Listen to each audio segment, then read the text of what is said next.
Our channel shares stories that actually happened. Do you know or have experienced any shocking stories? We also tell the stories of our subscribers. Leave them in the comments so we can share them with the world. We want to hear from you. The first contractions hit just before matins, sharp and unexpected like a knife between the ribs. Maria doubled over in the darkness of her cell, fingers clutching the rough wool blanket as waves of pain radiated from her lower back to her thighs. For months, she'd hidden the swelling beneath loose robes and strategic absences from communal meals, but now her body betrayed her completely. The stone floor beneath her knees felt like ice, the pre-dawn chill seeping through her thin nightdress as another contraction tore through her. She bit down on the leather strap she'd prepared weeks ago, salvaged from an old sandal, muffling the scream that threatened to alert the entire convent. Blood pounded in her ears, drowning out the distant sounds of sisters stirring in their cells. The storage closet they'd given her after discovering her condition offered privacy at least, though the scent of mildew and old linens mixed nauseatingly with the metallic tang of her own sweat. Her fingers fumbled for the stolen kitchen knife hidden beneath the straw pallet, its cold steel a grim comfort. She'd read enough forbidden medical texts in the convent library to know the basics. Cut the cord, clear the baby's mouth, keep it warm. But nothing could prepare her for the animal reality of labor, for the way her body seemed to split apart with each new wave. The baby was coming now, ready or not, and when the sisters discovered her sin made flesh, there would be no mercy. Another contraction hit like a tidal wave, her back arching off the floor as her muscles burned with primordial purpose. Time lost meaning in the agony, the distant bells for morning prayers ringing faintly through the haze of pain. Then suddenly, pressure, unbearable pressure, and the terrifying realization that her body was pushing without her consent. The leather strap tore between her teeth as she reached down with shaking hands, her fingers encountering something warm and wet and impossibly alive. The contractions came faster now, each one ripping through Maria's body like fire. Her fingers clawed at the stone wall behind her, nails breaking against the unyielding surface. The leather strap between her teeth did little to muffle her screams as her body convulsed with primal urgency. Blood and sweat soaked through her thin shift, the metallic scent mixing with the musty dampness of the storage room. She could feel the baby's head crowning, the unbearable pressure stretching her beyond what she thought possible. With one final gut-wrenching push, the child slid into her waiting hands. A tiny, wailing boy covered in vernix and blood. Maria's exhausted hands trembled as she reached for the knife, severing the cord with clumsy movements. As she wiped the newborn's face with a clean corner of her torn shift, she froze. There, on his tiny chest, pulsed a perfect cross-shaped birthmark, vivid red against his pale skin. The discovery sent a shiver through her exhausted body. Distant footsteps echoed in the corridor outside, growing louder by the second. Maria clutched the baby to her chest, the knife now held defensively in her other hand. The footsteps stopped just outside the door. The handle rattled as someone tried to enter, but the makeshift barricade held, for now. Maria's breath came in short, panicked gasps as she scanned the dim room for any possible escape, her body still trembling from the ordeal of birth. The baby's soft whimpers seemed dangerously loud in the tense silence. Outside, a voice called her name, Sister Agatha's, followed by more insistent rattling at the door. The wooden barricade groaned under renewed pressure as Maria pressed herself further into the corner, her arms tightening protectively around her child. The first sliver of dawnlight crept through the high window, illuminating the blood on the floor and the terror in Maria's wide eyes. She knew they had minutes at most before the sisters broke through, before the questions and accusations would begin. The baby's tiny fingers grasped at her torn shift, his cries growing stronger as Maria's own strength waned. Every muscle in her body ached, but the knife remained steady in her grip. She would protect this child with her last breath if necessary. The pounding on the door intensified, dust shaking loose from the frame with each impact. Maria's gaze darted between the window, the door, and the fragile life in her arms, weighing impossible options as time ran out. The door burst open with a splintering crash just as Maria managed to wrap the baby securely against her chest with strips of torn cloth. Sister Agatha stood frozen in the doorway, her face draining of color as she took in the bloody scene. Maria's pale, sweat-streaked face, the knife clutched in her shaking hand, the newborn's cries echoing off the stone walls. For one suspended moment, no one moved. Then Agatha's scream pierced the air, summoning others with its urgency. Maria's bare feet slipped in the blood on the floor as she scrambled upright, back pressed against the cold wall. The baby's warmth seeped through the fabric against her skin, his tiny body heaving with each breath. Heavy footsteps pounded down the corridor, growing louder by the second. Maria's eyes darted to the high window. Her only chance. She grabbed the wooden crate with her free hand, sending it crashing to the floor in her desperation to reach the narrow opening. The first grasping hands caught at her habit as she climbed, tearing the fabric. A nun's fingers dug into her ankle, pulling with surprising strength. Maria kicked out blindly, her foot connecting with something soft, and the grip loosened just enough. With one final surge of adrenaline-fueled strength, she hauled herself and the baby through the window opening, jagged stones scraping her ribs raw as she squeezed through. Cold morning air hit her face as she tumbled onto the muddy ground below, instinctively curling her body around the infant to shield him from the impact. The shouts from inside grew more frantic. Maria didn't hesitate. She ran toward the nearby woods, her bare feet sinking into the wet earth, each step sending fresh jolts of pain through her exhausted body. The baby's cries had quieted to whimpers against her chest, his tiny fingers clutching at her skin as branches whipped at her arms and face. Behind her, the convent bells began to ring an alarm, their ominous tones carrying through the misty dawn. Maria pushed forward, her breath coming in ragged gasps, knowing they would soon organize a search party. The forest grew thicker around her, the trees swallowing her up as she stumbled over roots and rocks, the knife still gripped tight in her bloodied hand. Somewhere ahead lay the river, and if she could reach it, perhaps a chance at freedom. The baby stirred against her, his warmth the only thing keeping her moving forward as her vision blurred at the edges from pain and blood loss. Every rustle of leaves made her heart pound harder. Every distant shout sent fresh terror through her veins. But the trees kept closing ranks behind her, hiding her trail as the first real rays of sunlight began filtering through the branches above. The river's rushing water drowned out Maria's labored breathing as she waded knee-deep into the icy current. The baby, now silent and wide-eyed, pressed tightly against her chest as the freezing water soaked through their makeshift wrappings. Every muscle in Maria's body screamed in protest, but she forced herself forward, using the knife to cut branches from a fallen tree drifting nearby. She lashed them together with strips torn from her ruined habit, creating a crude raft that might carry them downstream. Behind her, distant shouts and snapping branches signaled the nun search party drawing nearer. The morning fog clung to the water's surface, providing fleeting cover as Maria pushed off from the bank, her creation bobbing precariously under their combined weight. The current grabbed hold immediately, pulling them away from danger with surprising speed. Maria clung to the logs with one hand while the other cradled the baby, her teeth chattering uncontrollably from the cold. The river wound through dense forest, its bends hiding their escape route from pursuers. Sunlight broke through the trees in patches, glinting off the water's surface where small fish darted away from their passing shadow.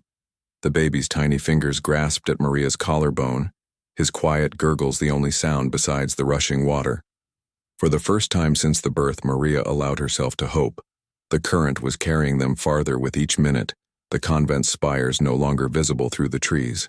She adjusted her grip on the knife still tucked in her belt, its blade catching the light as they rounded another bend. The raft bumped against rocks occasionally, spinning slightly before righting itself in the current. Maria's legs, submerged in the freezing water, had gone numb long ago, but she dared not move and risk capsizing their fragile vessel. The river widened gradually, its banks growing farther apart as they traveled downstream. A heron took flight from a nearby sandbar, its wings beating heavily as it passed overhead. Maria watched it disappear into the distance, envying its freedom even as the river carried her toward her own. The baby sneezed suddenly, his little body jerking in her arms, and Maria tucked him closer beneath her chin, whispering wordless comforts against his damp hair. The cross-shaped birthmark on his chest peeked out from the wrappings, its edges blurred by water droplets but still unmistakable. Maria traced it lightly with one finger before tightening her hold on the raft as the current quickened again. Around the next bend, the first rooftops of a village came into view, smoke curling from chimneys into the morning sky. Maria's heart pounded. Salvation or new danger she couldn't yet tell. But the river had brought them this far, and she had no choice but to let it carry them the final distance. The raft caught on a sandbar just before the village, jerking violently as it lodged between two rocks. Maria's exhausted arms barely managed to keep hold of the baby, as the impact sent water splashing over them both. She dragged herself and the child onto the muddy bank, her waterlogged habit weighing her down like chains. The village lay mere yards away, thatched cottages with vegetable gardens, a blacksmith shop already glowing with morning work, the distant clang of a church bell marking the hour. Maria crouched behind a thicket of reeds, watching women carrying baskets to the market square, children chasing chickens through the dirt lanes. The baby whimpered softly against her chest, his tiny face pinched with cold. She needed shelter, warmth, but showing herself carried terrible risks. A bleeding, half-drowned nun with an unexplained newborn would raise immediate suspicion. Her fingers found the knife still at her belt as she studied the closest cottage, its chimney smoking steadily. A lone woman emerged, elderly but strong-looking, carrying a bucket toward an outdoor pump. Maria waited until she'd returned inside before making her move. Every step sent pain shooting through her battered feet as she crept toward the cottage's back door. The smell of baking bread nearly overwhelmed her as she raised a shaking hand to knock. When the door creaked open, Maria didn't speak, just met the old woman's widening eyes and slowly unfolded the cloth covering the baby's chest to reveal the cross-shaped mark. The woman's gasp hung between them in the frosty air. For a heartbeat, Maria feared she'd miscalculated. Then work-worn hands reached out, pulling them both inside without a word. The door shut softly behind them, cutting off the chill wind just as distant shouts echoed from the riverbank. The nuns had reached the village outskirts. The old woman bolted the door with surprising strength, then turned to Maria with tears in her eyes, already reaching for clean linens and a basin of warm water. Outside, the search party's voices grew louder, but inside the cottage, for the first time since the birth, Maria felt something like safety settle over her and the child. The woman worked silently, wrapping the baby in dry wool before pressing a steaming cup into Maria's shaking hands. Through the small window, they watched shadowy figures move between the village houses, their dark habits stark against the brightening morning. The old woman met Maria's terrified gaze and gave a barely perceptible nod before drawing the curtains closed with finality. The baby sighed in his sleep, his tiny fingers curling around Maria's thumb as the warmth of the fire began to seep into their bones. Somewhere beyond the cottage walls, danger still prowled, but here, for now, they were hidden. The woman returned with a bundle of clothes, peasant garb that would help Maria blend in, and set about building up the fire, her quiet movements radiating a calm assurance. Maria's eyes stung with exhaustion and gratitude as she watched the flames dance in the hearth, their light catching the edges of the baby's mysterious birthmark. The church bell tolled again in the distance, but its sound carried no judgment now, only the steady marking of time, of survival, of this fragile new beginning. Maria startled awake to the crackle of the hearth and the scent of simmering broth. Sunlight streamed through cracks in the cottage shutters, painting golden stripes across the packed earth floor. The baby slept soundly beside her in a basket lined with sheep's wool, his chest rising and falling in perfect rhythm. For one disoriented moment, she forgot where she was. Then the memories came rushing back. The old woman, Elin, she'd said her name was, moved quietly about the cottage, grinding herbs with a mortar and pestle. She nodded when she noticed Maria awake and brought over a steaming bowl without speaking. The broth burned Maria's tongue in her haste to drink it, but the warmth spreading through her chest made her realize how truly cold she'd been. Elin's wrinkled hands examined Maria's injuries with surprising gentleness. The torn feet, the bruised ribs from squeezing through the window, the raw flesh between her legs that still ached from childbirth. The old woman applied a pungent salve that stung at first, then soothed. Maria watched through heavy-lidded eyes as Elin checked the baby, her fingers pausing over the cross-shaped mark before making the sign of protection over his tiny form. Outside, occasional voices passed by, villagers going about their day unaware of the fugitives in their midst. Maria tensed each time, her hand drifting to the knife now hidden beneath the straw pallet. But no one knocked. No angry nuns came bursting through the door, only the peaceful sounds of rural life, a barking dog, a creaking cart, children laughing somewhere down the lane. As evening fell, Elin finally spoke, her voice rough but kind as she explained the rumors circulating through the village, talk of a mad nun who'd stolen an infant from the convent. Maria's stomach twisted at the description, but Elin merely patted her hand and continued stirring the pot over the fire. The baby awoke with a soft cry, and Maria lifted him to her breast, wincing as he latched on. Elin watched with knowing eyes before moving to the window, peering out through the shutters at the darkening sky. She turned back with a determined set to her jaw and began gathering supplies. A cloak, dried meat, a water skin. Maria understood without words. They couldn't stay. The cottage door opened silently as night fully descended, revealing a sky brilliant with stars. Elin pressed a small leather pouch into Maria's hand. Inside, a mixture of healing herbs and tucked beneath them, a silver coin. No explanations were needed. Maria hugged the old woman fiercely, the baby nestled between them, before stepping out into the cool night. The village slept around them as they picked their way along back paths, heading for the cover of the woods beyond the fields. At the tree line, Maria turned for one last look at the cottage's warm glow in the distance, then adjusted the baby's wrappings and melted into the shadows of the forest. The moon lit their path as they walked, its pale light catching on the cross-shaped mark now and then when the baby stirred. Maria's bare feet found the soft earth between roots and rocks, her steps quieter now, more sure. Somewhere ahead lay the unknown, but behind her, the convent's grip had finally broken. The baby sighed against her chest, his tiny hand brushing the coin hidden in her bodice as they disappeared together into the welcoming darkness of the trees. The forest at night swallowed them whole, its towering pines blocking out most of the moonlight. Maria moved by touch more than sight, one hand cradling the baby's head while the other groped ahead for obstacles. The occasional owl's cry or rustling in the undergrowth made her pulse race, but she pressed forward, putting as much distance between them and the village as possible. The baby slept fitfully, his tiny body radiating warmth against hers despite the chill air. After hours of walking, Maria's legs began to shake with exhaustion. She found a hollow beneath an ancient oak tree, its roots forming a natural shelter, and sank down gratefully. The coin Elin had given her felt heavy in her palm as she turned it over in the dim light. Enough to buy passage somewhere. But where? Dawn was still hours away, and the forest sounds grew louder in the darkness.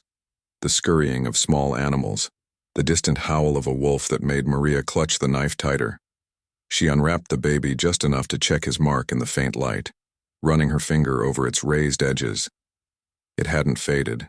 If anything, it seemed more pronounced against his skin, almost glowing in the darkness. A twig snapped nearby and Maria froze, her breath catching in her throat. Something large moved through the bushes just beyond their hollow. The baby stirred but didn't cry, as if sensing the danger. Maria held him closer, the knife ready in her other hand, her muscles tensed to run. Then a deer emerged from the foliage, its ears twitching as it regarded them with liquid black eyes before bounding away. Maria released a shuddering breath, her grip on the knife relaxing slightly. The encounter left her more rattled than she wanted to admit. Every shadow now seemed threatening, every sound a potential pursuer. She forced herself to eat some of the dried meat Elin had packed, chewing mechanically while scanning the darkness. The baby rooted against her chest, and she adjusted her clothing to feed him, her eyes never leaving the forest around them. As he nursed, Maria made plans. They needed proper shelter, more food, and eventually, a destination.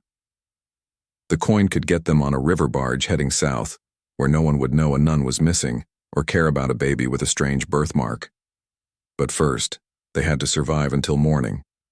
The oak's rough bark scraped her back as she settled in to wait for dawn, the baby's steady breathing the only thing keeping her from slipping into panic. Somewhere in the distance, water rushed over rocks, a stream they could follow at first light.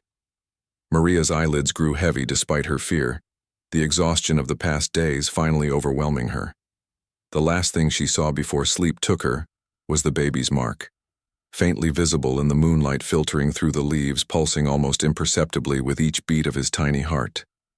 Dawn came gray and damp, the forest floor steaming as the first weak sunlight filtered through the trees. Maria woke with a start, her body stiff from sleeping upright against the oak's rough bark. The baby lay quiet in her arms, his wide eyes staring up at the canopy above them with unsettling focus.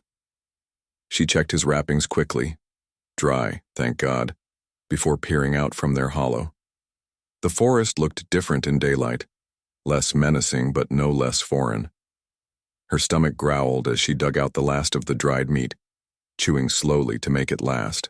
The sound of running water nearby drew her attention, the stream she'd heard in the night. It would lead somewhere, hopefully to a road or another village where they could disappear. Maria packed their few belongings with numb fingers, the baby's weight familiar against her chest now as she stood on aching legs. The stream glittered silver between the trees, its banks thick with moss and ferns. She followed it downstream, stepping carefully on the slick stones, the baby's warmth a constant reassurance against her skin. Hours passed in a blur of walking, resting, walking again. The forest began to thin, the trees growing farther apart as the stream widened. Then, through a break in the foliage, Maria saw it. A road. Not just a path, but a proper packed earth road with wagon ruts. Her heart leaped even as caution tightened her grip on the knife. Roads meant people, both danger and opportunity. She crouched in the underbrush, watching the empty road for long minutes before daring to approach. The baby fussed quietly, his tiny fists waving as if sensing her tension. Maria checked his mark again, still there, still unmistakable, before stepping onto the packed earth. The road ran perpendicular to the stream, one direction heading toward what looked like rising smoke in the distance, the other winding into more forest. She hesitated, weighing risks. The village would have food, shelter, but also questions. The forest offered only more walking and dwindling supplies. The decision was made for her when the baby began crying in earnest, his hungry wails too loud to risk staying near the open road. Maria ducked back into the trees just as the sound of approaching hooves reached her. She pressed herself against a wide trunk, watching through the leaves as a merchant's wagon rolled by, its driver whistling tunelessly. The sight of the loaded wagon gave her an idea. When the next one passed, and there would be others, she could try to sneak aboard. It would be dangerous, but less so than walking into a village with no story to explain herself. The baby's cries quieted as she fed him again, her back against the tree as she watched the road and planned. The coin in her pocket felt heavier somehow, as if it knew its purpose was coming. Maria's fingers found the cross around her neck out of habit, but she let it drop quickly. That faith had failed her. The only prayer she needed now was the steady breathing of the child in her arms and the knife at her belt. The sun climbed higher, drying the dew on the ferns around them. Somewhere down that road lay a future, and when the next wagon came, Maria would be ready to take it. The wagon's creaking wheels announced its approach long before it came into view. Maria pressed deeper into the underbrush, her hand covering the baby's mouth lightly to muffle any sounds. Through the leaves, she watched the slow-moving cart, an old farmer transporting turnips to market if the earthy smell was any indication. Her muscles tensed as it drew nearer, calculating the exact moment to move. When the wagon passed her hiding spot, Maria lunged forward in 3 quick strides, her free hand grasping the rough wood of the cart's side. The baby stayed miraculously silent as she hauled herself up, rolling between the sacks of vegetables with barely a rustle.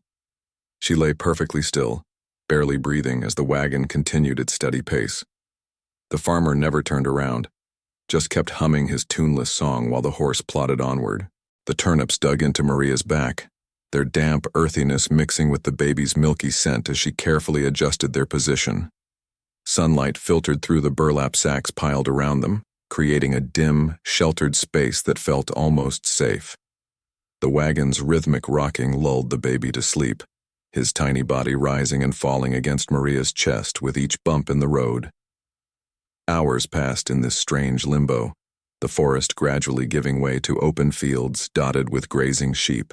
Maria risked peeking out occasionally, watching the landscape change while staying hidden. Her bladder ached and her stomach growled, but she dared not move until nightfall. The farmer stopped once to relieve himself by the roadside, his boots crunching terrifyingly close to where they hid.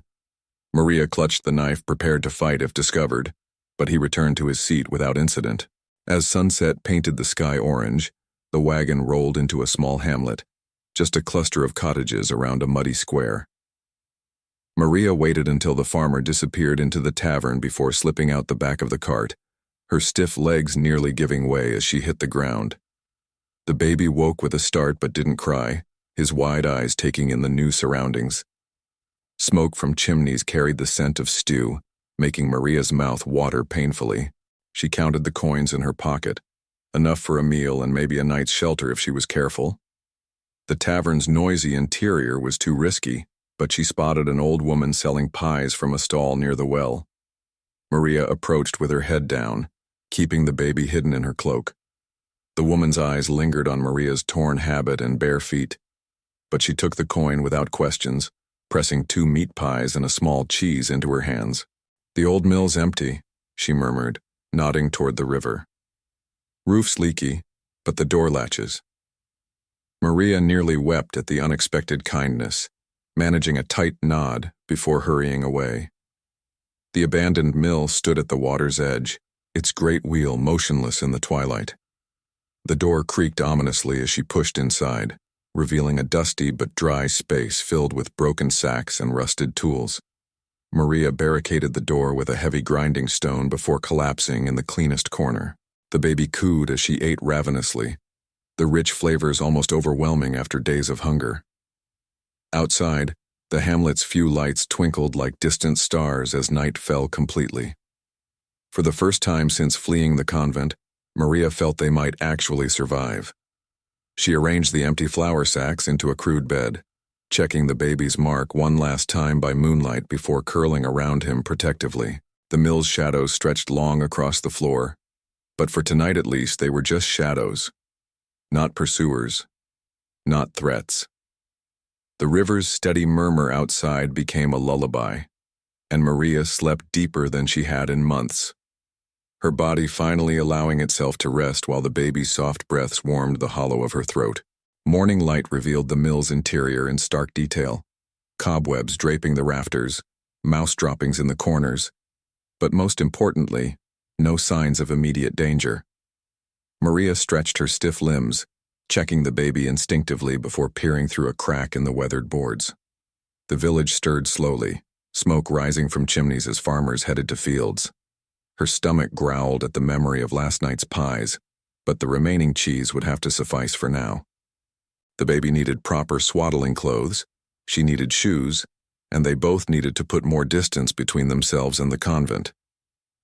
Maria rummaged through the mill's abandoned debris, finding a relatively clean sack that could be torn into strips for diapers and a rusted but serviceable bucket to carry water. The riverbank provided a hidden place to wash as much as possible, her torn habit, the baby's soiled wrappings, even her matted hair. The cold water shocked her awake completely, washing away the last haze of exhaustion.